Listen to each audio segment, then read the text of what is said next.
J'étais plus votre ami. On n'était pas vos amis. J'étais pas votre ami. Maintenant, on est devenus collègues. On est même devenus voisins. Les gars, ressaisissez-vous. Salam, salam outsider. Le débrief commence maintenant.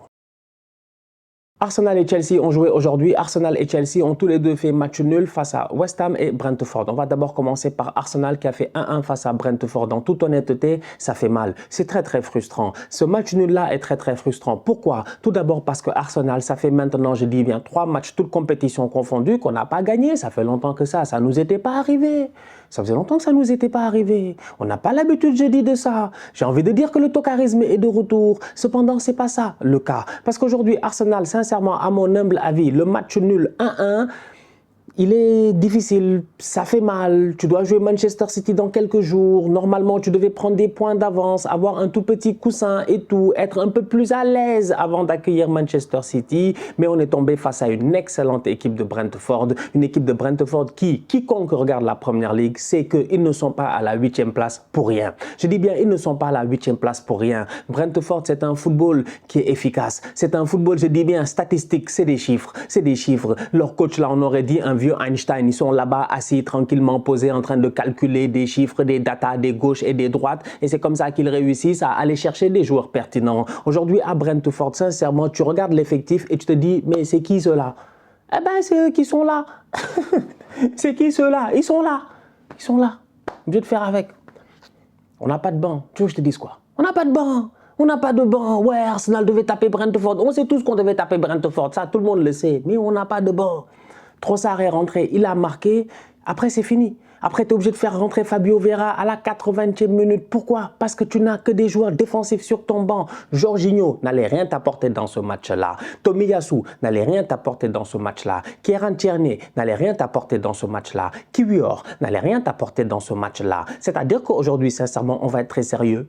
Le banc n'allait absolument rien t'apporter dans ce match-là. Le seul qui pouvait t'apporter quelque chose, il est rentré, il a marqué son but, mais ce n'était pas suffisant pour aller essayer de mettre le deuxième. Aujourd'hui, je suis désolé, j'en arrive au point où je n'arrête pas de le répéter, on a un problème de banc. Le mercato est terminé, on a un problème de banc. J'ai trop de bruit à l'infirmerie. Emile Smith-Rowe. Numéro 10, il doit jouer. Malheureusement, encore une fois, il est blessé. J'ai hâte qu'il revienne, je dis, parce qu'aujourd'hui, Arsenal en a besoin. Quand tu vois que ce match-là, à un moment donné, on bute, eh bien, à un moment donné, tes attaquants, à mon humble avis, commencent à devenir saturés. Un match de football, de temps en temps, ça peut être lourd. Tu es Eddie Nketiah, tu es Martinelli, tu es Bukayo Saka, tu es tous les joueurs offensifs d'Arsenal, tu es sur le terrain, tu joues face à une équipe de Brentford, tu sais que ce n'est pas un adversaire facile. Tu pousses. À chaque fois, ils sont là, ils défendent, ils sortent, ils défendent, ils sortent. À un moment donné, mentalement, tu peux être épuisé. Donc Arteta, il a beau être sur le banc de touche à applaudir les gars, vamos, le public et tout, c'est insuffisant. Pourquoi? Parce que tu as besoin de second souffle. Aujourd'hui, le second souffle était court. On était à court de souffle. Veux-tu que je te dise? Trossard est rentré, il n'a pas fait le tocard, pas tapine. Excellente ouverture de haut de garde pour Bukayo Saka. Plusieurs fois dans le match, on a été très patient d'ailleurs. Plusieurs fois dans le match, on s'est créé énormément d'occasions. Mais malheureusement, Brentford, ils sont très solides. Ils sont franchement très solides. Très belle équipe. Ça défend à 3 derrière, ça blinde. Tout le monde défend, sauf Tony. Et même Tony, c'est le premier à presser. Donc lui aussi, il défend finalement par défaut. Qu'aujourd'hui, Arsenal a fait match nul 1-1 face à Brentford. Je le répète encore une fois, c'est le banc. On n'a pas assez de joueurs. Prochain match d'Arsenal, c'est mercredi face à Manchester City. C'est comme un match de Ligue des Champions. Mardi, t'as Paris-Bayern. Mercredi, t'as Dortmund-Chelsea. Et t'as aussi, si je ne me trompe pas, je dis bien Manchester City-Arsenal. C'est un match important dans la course au titre. Il va falloir, je dis bien, aller chercher les 3 points ou au minimum 1 point. Et aujourd'hui, ce qui s'est passé, c'est des choses qui arrivent. Mais pour moi, ça doit normalement regalvaniser le groupe, remotiver le groupe. Et ça nous montre à quel point la Première Ligue, elle est compliquée. Nous voilà. 3 matchs, toutes compétitions confondues, on a perdu face à City. On a fait match nul la dernière fois. C'était ça, non, n'est-ce pas? Non, on perd face à Everton. Et là, on fait match nul face à Brentford. 3 matchs, ça fait combien de temps? Moi, je ne connaissais plus la défaite. J'étais plus votre ami. On n'était pas vos amis. J'étais pas votre ami. Maintenant, on est devenus collègues. On est même devenus voisins. Les gars, ressaisissez-vous. Arsenal, ressaisissez-vous. J'ai hâte de voir ce que ça va donner cette semaine face à Manchester City, mais je m'attends à beaucoup plus et j'espère aussi que mes joueurs offensifs, Eddie Nketiah, tout ça, ils vont retrouver le chemin des buts, qu'ils vont avoir un peu plus de réussite parce que d'un autre côté, on a joué aujourd'hui face à un attaquant qui a de la chance. Ivan Toney, cette saison, il est chaud. 14 buts, 3 passes décisives, il est au top de sa forme. C'est lui qui réussit à claquer un but sur un ping-pong défensif, tu comprends pas, le ballon ne sort pas. C'est des choses qui arrivent. Pour moi, on ne fait pas un mauvais match. On ne joue pas un mauvais match. Comme je dis, on est juste à court de souffle. On manque d'options offensives sur le banc. Chelsea de son côté a fait match nul 1-1 face à West Ham. Les Blues de Chelsea, cela faisait, je dis bien, 7 jours qu'on les attendait. Ça fait 7 jours qu'ils n'ont pas joué. Graham Potter, la dernière fois, je l'ai dit, il a besoin de temps. Malheureusement, il n'a pas le temps. Et c'est ça qui est compliqué aujourd'hui au niveau de Chelsea. Tu as énormément de nouveaux joueurs et on l'a vu dans le 11 de départ. Quand tu te permets de faire jouer le boy Madueke, quand tu te permets de faire jouer, je dis bien, Mudryk, quand tu te permets de faire jouer Enzo Fernandez, João Félix, tout ça, c'est des nouvelles recrues. Donc les Mason Mount et tout, ils sont sur le banc. Mais pour que toutes ces nouvelles recrues-là puissent réussir à jouer un football mais qui soit magnifique, c'est-à-dire un football où tu ne discutes pas, où chacun connaît son positionnement, où tu vois un Chelsea qui est tranchant, il faut du temps. En fait, dans la vie, il faut du temps. Oh, c'est pas FIFA là. Le gars, il n'a pas une manette en Graham Potter. Il n'a pas mis des joueurs comme ça, il a une manette et hop, il est sûr et certain que les joueurs vont faire absolument ce qu'il veut. C'est pas comme ça que ça fonctionne. Donc aujourd'hui, on va être très sérieux. Chelsea fait match nul 1-1 et dans ce match-là, on voit plusieurs phases. La première, c'est que Chelsea rentre bien dans le match. West Ham a un bloc défensif, à mon humble avis, assez bas. Il n'essaie pas de beaucoup presser durant les 20 premières minutes et Chelsea passe son temps à avoir des ballons dans le dos des joueurs de West Ham. C'est à ce moment-là que Chelsea doit tuer le match. C'est à ce moment-là que Chelsea doit tuer le match. C'est à ce moment-là que Chelsea doit mettre 2 buts. Normalement, ils doivent mettre 2 buts. Cependant, malheureusement, offensivement parlant, aujourd'hui, João Félix est un excellent joueur de football. Son but en est la preuve. Son positionnement est souvent parfait. Mais d'un autre côté, quand même, je m'attends à beaucoup plus de la part de Kai Havertz. Des ballons comme ça dans le dos de la défense. Mais fais jouer le boy Fofana, c'est ça, non? Le boy Fofana qui est rentré la dernière fois, votre nouvel attaquant. Mais un gars physique, un mini Drogba, franchement, toute honnêteté. Mais quelqu'un qui va, je dis, mettre la pression à cette défense-là. Malheureusement, Chelsea, durant les 20 premières minutes, à mon humble avis, ils peuvent aggraver le score et ils ne le font pas. Ils mènent 1-0, il n'y a pas de problème. On arrive en deuxième mi-temps et là, tu vois encore une fois que cette équipe de Chelsea-là, non seulement elle n'est pas prête, mais au-delà de cela, elle manque encore énormément de confiance et de confiance collective. Parce que défensivement parlant, ce qui s'est passé aujourd'hui, c'est pas normal. Chelsea n'a pas le droit de prendre ce but qu'ils ont pris. Ils doivent être concentrés. Reece James doit savoir ce qui se passe. Il doit scanner ses alentours. Reece James est un grand joueur, franchement, il doit savoir ce qui se passe.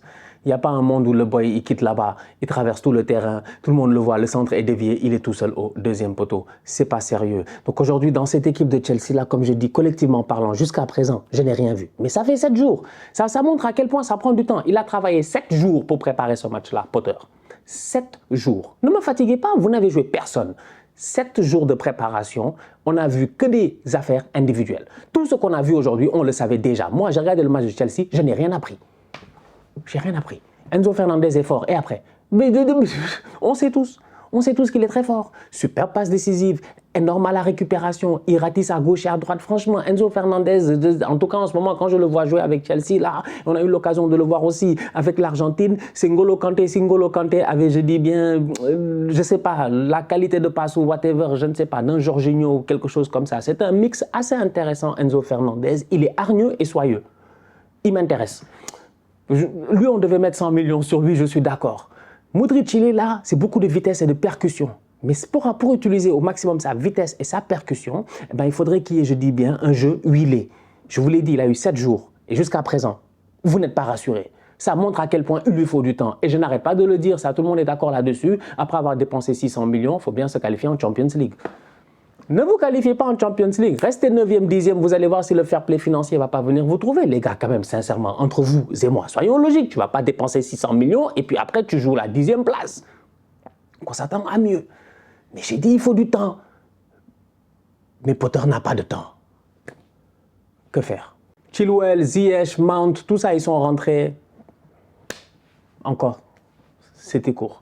C'est difficile en fait. En fin de match au niveau de Chelsea, ils peuvent s'estimer, je dis bien, malchanceux parce qu'effectivement, à mon humble avis, il y a penalty. Pour moi, il y a penalty. Sincèrement, ça, si tu es fan de Chelsea, pète un câble. Ouais, pète tes câbles.